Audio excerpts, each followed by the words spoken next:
Hey, my name is Shane, and I'll be talking about my life history project on children's encyclopedias, specifically the Smithsonian's DK Knowledge Encyclopedia, The World as You've Never Seen It Before, the third edition.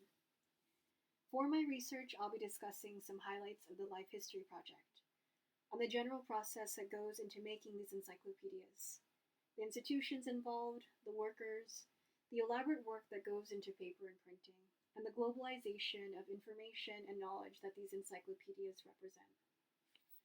During the beginning of my research, I had emailed and looked into their design publishing company, Dorling Kindersley, and their main publishing division, Penguin Random House. And you might have heard of Penguin Random House. They are the world's largest book trading publisher. Since 2013, Penguin has merged with Random House and is now owned by Bertelsmann. Bertelsmann is a German multinational media conglomerate who in 2002 were recognized by an independent commission report of being a major supplier of literature for the Nazi regime and has since maintained close financial ties with them. Finding that out, in addition with the news months ago about how Trump and his administration sent out a letter to the Smithsonian to change their exhibition text and educational material to, quote, assess tone, historical framing, and alignment with American ideals, end quote. Which, of course, this is all an obvious ploy of censorship and the purging of American history to hide injustices.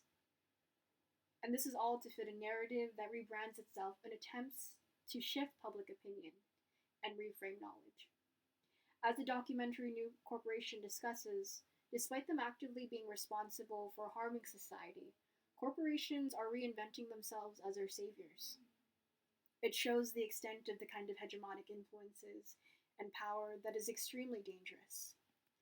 Keeping knowledge impartial, truthful, removed from bias, and available to people is necessary for our democracy, our freedom.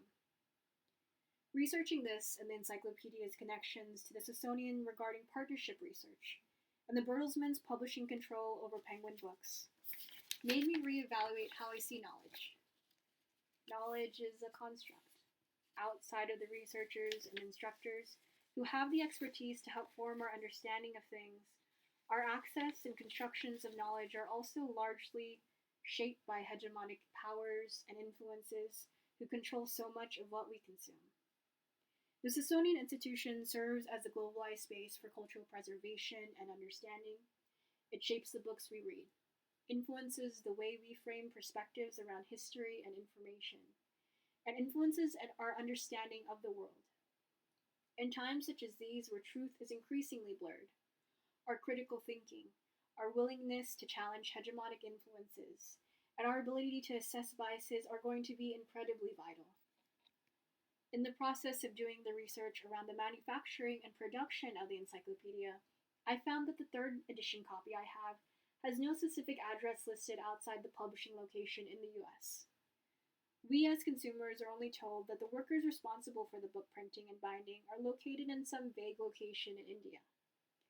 They are outsourcing the work to cheaper labor, and that lack of transparency effectively hides the working conditions behind the production of these books. So I ended up researching more into the pulp and paper mill industry in India. I found that in some sources there are roughly 900 mills and around 90,000 workers. But those numbers for employment have been dwindling for many reasons. One major reason is the Indian government hasn't been able to address the needs of the workers, like their low wages and poor housing conditions. Some houses for mill workers had 10 workers living in one small, poorly lit dwelling, often cramped and dirty. It highlights some of the hidden challenges, like the need for government intervention to address concerns like workers' housing issues, working conditions, wage problems, and the needs around sustainable and safe working environments. Another reason many paper mills are shutting down in India is because paper production is really resource intensive and labor intensive. It requires raw materials like wood, bamboo, recycled paper, which are then converted into suspensions of fibers in water. The pulp is then made into sheets, pressed, rolled, dried, cut, and turned into paper that is used to be distributed. Unsurprisingly, there are a lot of chemicals that also go into pulp production and paper printing. It causes problems like potential health concerns in workers. like respiratory disorders and cardiac problems. The waste that comes from the production of pulp and paper also cause air pollutants and wastewater in the area. And it reminds me of Wallerstein's point on the issues with the capitalist world economy, which is that it is based on this kind of unjust and unequal exchange.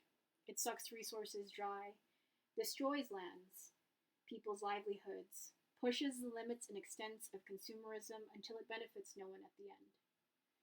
We can't flourish or grow in a society when we live in a structure that is based on the exploitation of others. Globalization is highlighted in so many aspects of information and in the material economy, of how things are extracted, produced, distributed to consumers, and all the waste involved at the end. The Life History Project left me thinking about how can we go about reimagining a world that does not seek to exploit, that cares about the communities and environments we exist in together, that is conscientious about the stuff that we use and the people who make them. And I think it all ties back to the need to hone in on our gift to think critically and act, to advocate for justice, to encourage questions and curiosity, to research, to educate ourselves and communities, and to engage in mindful, compassionate discourse that should and can exist in collectivity. Thank you.